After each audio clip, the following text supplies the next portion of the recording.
Hello viewers, welcome to the new video. അപ്പം നമ്മൾ ഇതിനു മുമ്പ് 2-3 വീഡിയോ ചെയ്തായിരുന്നു. എല്ലാം ഓസ്ട്രേലിയയ്ക്കുള്ള കെയർ വിസ ഓപ്ഷനെ പറ്റിയുള്ളതായിരുന്നു. അത് കഴിഞ്ഞ് വന്ന് നമുക്ക് ഒത്തിരി എൻക്വയറി വന്നായിരുന്നു. അതായത് ഈ ഒരു രജിസ്ട്രേഷൻ പ്രോസസ്സിന് തുടങ്ങണമെന്നുണ്ടെങ്കിൽ നമ്മൾ ആൻമാക്കിൻ്റെ അവിടെ ഒരു സ്കിൽ അസസ്മെൻറ്റ് ചെയ്യണം. എല്ലാവരുടെയും ഏറ്റവും കൂടുതലുള്ളൊരു ചോദ്യം എങ്ങനെയാണ് ഈ സ്കിൽ അസസ്മെൻറ്റ് ചെയ്യുന്നത്? ഇത് നമുക്ക് തന്നെ ചെയ്യാൻ പറ്റുമോ? അതേ നമുക്ക് ഇതിനൊരു എക്സ്പെർട്ട് അല്ലെ ഒരു കൺസൾട്ടൻറ്റിൻ്റെ ആവശ്യമുണ്ടോ? അങ്ങനെ ഒത്തിരി പേര് കുറേ സംശയങ്ങൾ ചോദിച്ചു. അപ്പോൾ ചോദിച്ചു കഴിഞ്ഞപ്പോൾ അന്നേരം ഞാനും പറഞ്ഞത് എനിക്കിപ്പം ഡീറ്റെയിൽ ആയിട്ട് തരാൻ അറിയത്തില്ല, ബിക്കോസ് ഇതൊരു പുതിയ സിസ്റ്റമാണ്, പുതിയൊരു കെയറർ വിസയാണ്. അപ്പം ഞാനിതിനെപ്പറ്റി അന്വേഷിച്ച് കഴിഞ്ഞപ്പോഴത്തേനും എനിക്കറിയാൻ പറ്റി. അതായത് ഈ ഇങ്ങനെയുള്ള ഓസ്ട്രേലിയയിലുള്ള നേഴ്സുമാരെ ഈയിടെ ഒരു പ്രോസസ്സ് ചെയ്യുന്ന ഒരു കമ്പനിയുണ്ട്. കഴിഞ്ഞ 20 വർഷമായിട്ട് റൺ ചെയ്യുന്ന ഒരു കമ്പനിയാണ് അത്. MWT കൺസൾട്ടൻസിയാണ്. അവർക്ക് സ്വന്തമായിട്ട് ഓസ്ട്രേലിയ റൂട്ട്സ് ഉണ്ട്. അപ്പോൾ ഞാൻ അന്വേഷിച്ചപ്പോൾ എനിക്ക് മനസ്സിലായത് ഈ ഒരു ആൻമാക്കിൻ്റെ പ്രോസസ്സ് നിങ്ങൾക്ക് ചെയ്തു തരാൻ പറ്റുന്ന ഏറ്റവും best consultancy in India will be MWT education കൺസൾട്ടൻസിയാണ്. അപ്പം ഞാൻ ഇന്ന് വന്നിരിക്കുന്നത് ഇവിടെ MWT എഡ്യൂക്കേഷൻ കൺസൾട്ടൻസിയിലാണ്. അപ്പം കൺസൾട്ടൻസിയുടെ general manager mister Thomas Cherian എന്നോടൊപ്പം ഉണ്ട്. അപ്പം sir, thank you very much for welcoming and giving an opportunity to speak with you. അപ്പം ഞാൻ തോമസ് ചെറിയാനെ പറ്റി 2 വാക്ക് കൂടെ പറഞ്ഞോട്ടെ. അപ്പം സാറിനെ പറ്റി പറയുവാണെങ്കിൽ കമ്പനിയുടെ GM ആണ്. അത് കൂടാതെ പറയുവാണെങ്കിൽ മലയാളികൾ ഏറ്റവും കൂടുതൽ ഇഷ്ടപ്പെട്ട ഒരു പ്രോഗ്രാമുണ്ട്, സഞ്ചാരം. ആ സഞ്ചാരത്തിൻ്റെ ചീഫ് എഡിറ്ററും കൂടി ആയിരുന്നു തോമസ് ചെറിയാൻ. അതുപോലെ തന്നെ ഞാൻ ഈയിടെ നമ്മുടെ സന്തോഷ് ചോർക്കുളങ്ങരയുടെ ഒരു വീഡിയോ കണ്ടായിരുന്നു, 25 വർഷം ആയതിൻ്റെ. അപ്പോൾ അതിൻ്റെ അകത്ത് താങ്കളെ പറ്റി 2-3 പ്രാവശ്യം പുള്ളി എടുത്ത് പരാമർശിക്കുകയും ചെയ്തായിരുന്നു. So again thank you very much. Thank you, Gerald sir. Okay.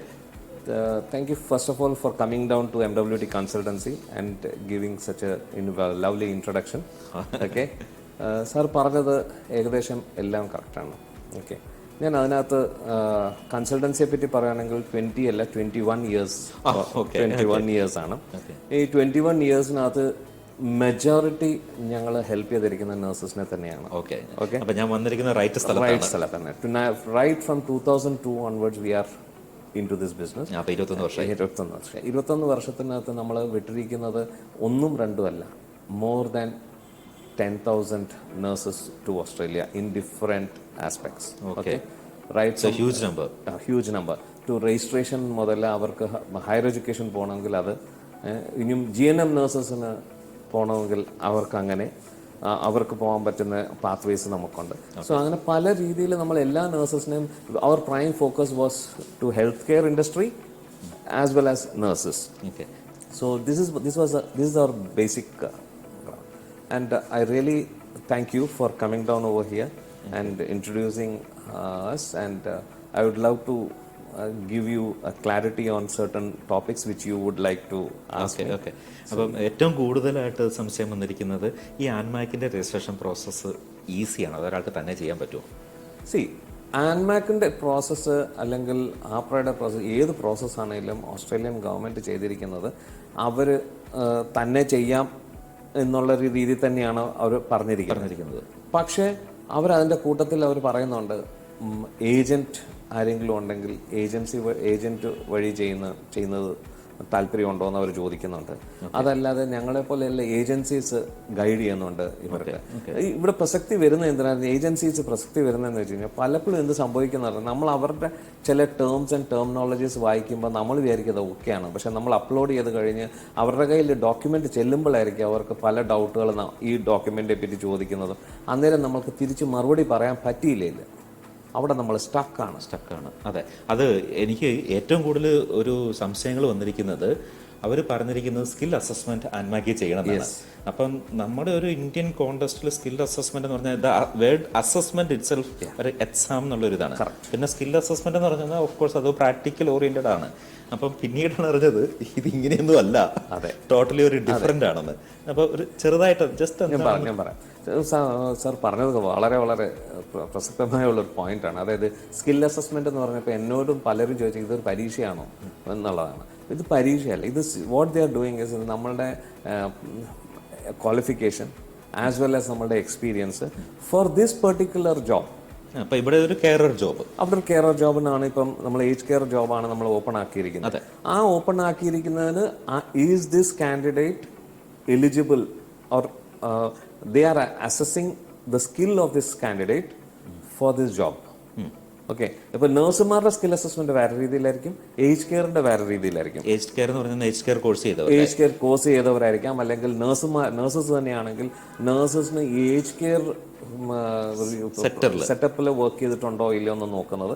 So അവരെങ്ങനെ അസസ് ചെയ്യുന്നതെന്ന് ചോദിച്ചു കഴിഞ്ഞാൽ അവർ നമ്മുടെ എക്സ്പീരിയൻസ് സർട്ടിഫിക്കറ്റ്, നമ്മളെ ക്വാളിഫിക്കേഷൻ, നമ്മൾ പഠിച്ചിരിക്കുന്ന എന്തൊക്കെയാണ്, നമ്മളെ പ്രാക്ടീസ് ചെയ്തിരിക്കുന്ന ഏതൊക്കെ സമയത്ത് പ്രാക്ടീസ് ചെയ്തത്, പിന്നെ എക്സ്പീരിയൻസ് ആണെങ്കിലും ഈ ഏജ് കെയർ ഫെസിലിറ്റിയിലോ അല്ലെങ്കിൽ ഇങ്ങനെ കെയറിംഗ് ഫെസിലിറ്റിയിൽ ചെയ്തിട്ടുണ്ടോ, ഇതെല്ലാം നോക്കുന്നുണ്ട്.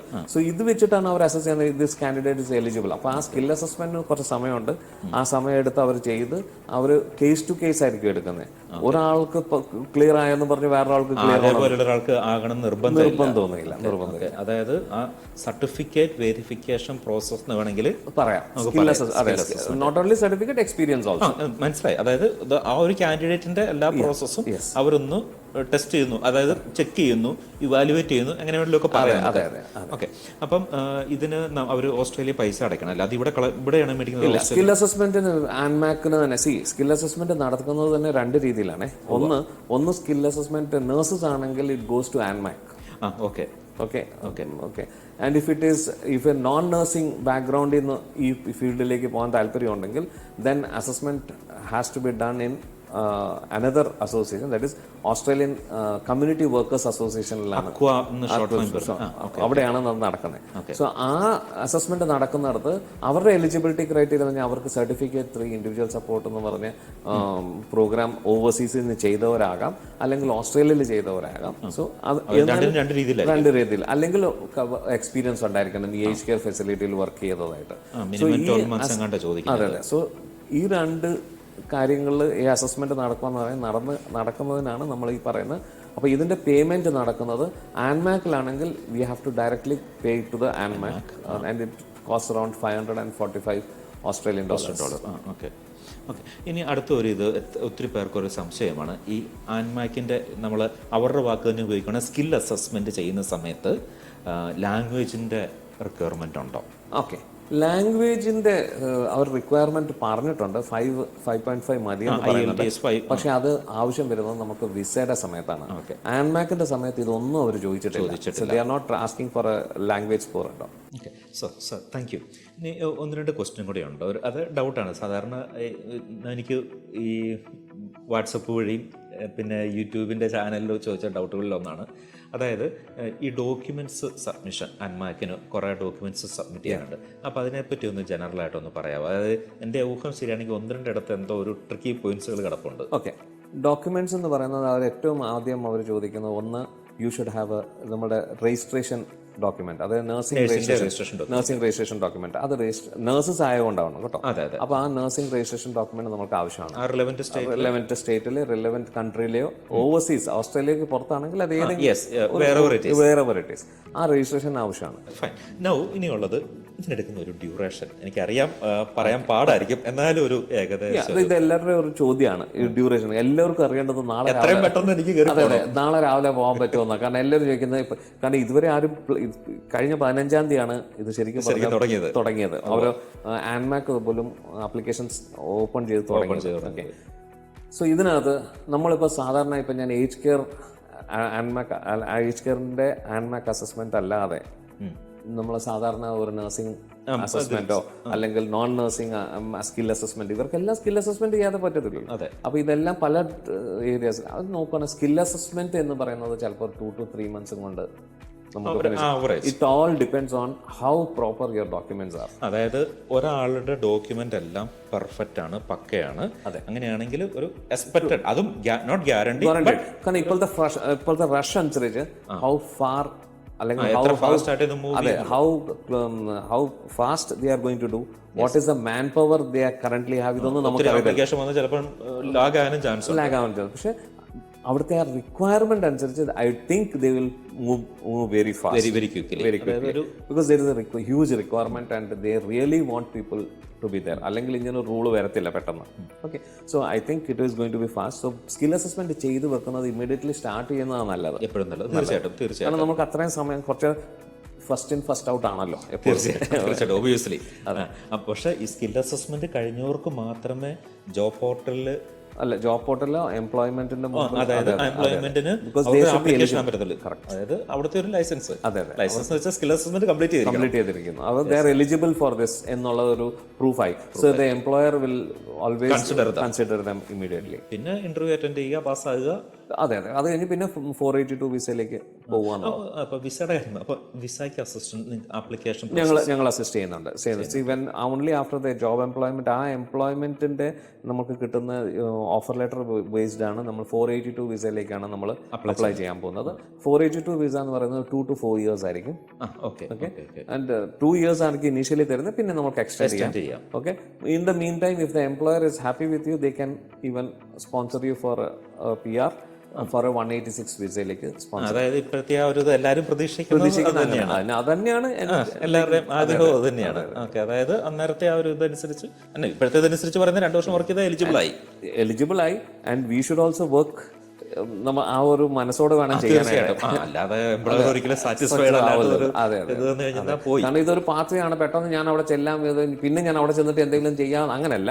നമ്മൾക്ക് അവരും മര്യാദക്ക് പെരുമാറത്തുള്ളൂ. അല്ല, അത് അണ്ടർസ്റ്റുഡ് ആണ്. അവിടെ പോയി നമ്മള് ഇത് ഷോർട്ട് കട്ട് അല്ല. അല്ല, മനസ്സിലായി. അതായത് കുറുക്ക് വഴി നടക്കത്തില്ല, നേരെ വഴിക്ക് മര്യാദക്ക് ചെയ്യുക. Okay, so thank you very much for your time. I think ഈ എല്ലാ വ്യൂവേഴ്സും ഏറ്റവും കൂടുതൽ ചോദിച്ചിരിക്കുന്ന ഒരു കാര്യമാണ് വെയർ ടു ഗോ. അപ്പം എസ്പെഷ്യലി ഓസ്ട്രേലിയ പോലൊരു കൺട്രിയിൽ 10 വർഷം എക്സ്പീരിയൻസ് ഉള്ള ഒരാൾക്ക് എനിക്കൊന്ന് ഇത് നിസ്സാരമായിരിക്കും. But I hope our team is completely prepared for this. Yes. Okay. So we have already started applying, and any numbers is okay, and we are ready to help you out. We will guide you out first. What are the steps? Then you can decide. So I think any candidates can come to us, and we will guide them in a proper way. So thank you very much sir. And viewers, നിങ്ങൾക്ക് എന്തെങ്കിലും doubt ഉണ്ടെങ്കിൽ നിങ്ങൾക്ക് താഴത്ത് കാണുന്ന നമ്പറിൽ വിളിക്കുകയോ WhatsApp ചെയ്യുകയോ ചെയ്യാം. So thank you very much for watching, and will come with a new video. Thank you very much. Thank you, sir. Thank you for coming.